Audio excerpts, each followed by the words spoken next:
Ayan guys, samahan niyo ko kung paano gumawa ng masarap na Thai food. Ayan, tinatawag nilang itong papaya pupu. Ayan. Tikman natin. Sarap. So guys, halika kayo. Turuan ko kayo paano, how to make this napakasarap guys, na Thai food. Okay? This is Thai papaya pickles or tinatawag nilang papaya salad or papaya pokpok. So, kailangan lang natin mag-prepare guys ng onion, kamatis. Hiwain na lang natin yan guys. Same sa ginawa natin sa onion, mince lang. Then, hugasan tong parsley. Ayan. At saka hiwain natin to small pieces. And then, meron din tayo ditong bawang guys. So, kailangan natin ng mortar and pestle or tinatawag nating almirez para dikdikin itong bawang together with the sile. I-mix natin. Ayan. And then, we have here peanuts. Mix them together. Then, saka natin dikdikin. Yung pagdikdik natin, guys, tamang dikdik lang para may buo-buo pa. Yung ganito lang siya, guys. And then, may papaya tayo dito. Ilagay sa bowl. And then, parsley. Lagay na rin natin. Kamatis. Lagay na rin natin yan. And then, the last one is onion. Lagay lang natin siya sa bowl. So, yung prepare natin tiniktik, guys, lagay na rin natin. So, nag-prepare ako dito ng sugar and patis. Mix them together. Halu-haluin lang natin yan, guys. After mahalo, pwede na rin natin siyang ilagay sa jar. Yan. Lagay lang natin sa jar. And taran! This is the papaya pickles of Thai or papaya pokpok. Masarap siya, guys. Promise. Sobra.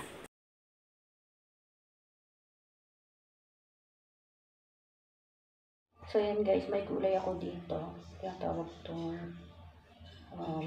cabbage, Chinese pechay. Ayan, tinatawag itong Chinese pechay guys. So, mix natin dito sa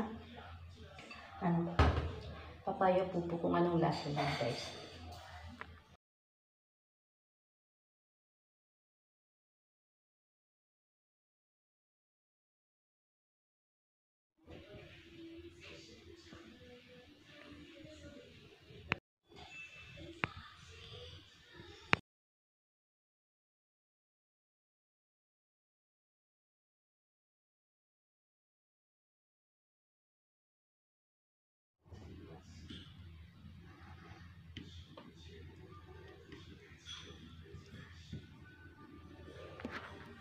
Ayan, nakagawa na tayo guys. Tikman natin kung masarap.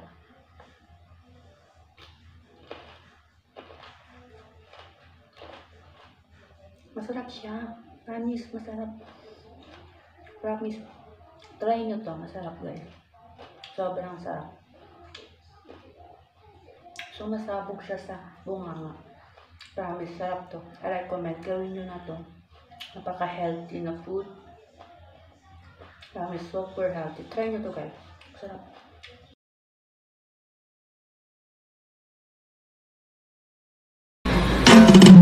Yeah!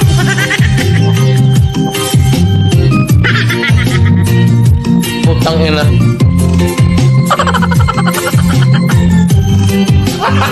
Gago!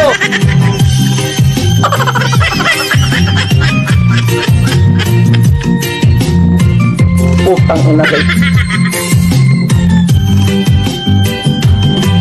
Bahala ka sa buhay mo.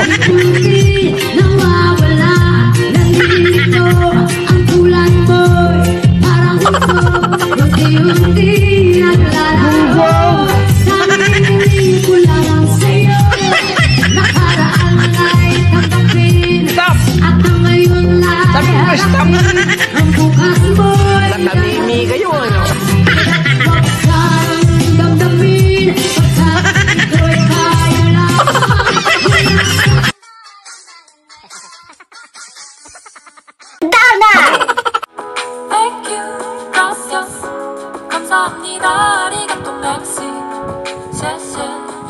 I just wanna thank you for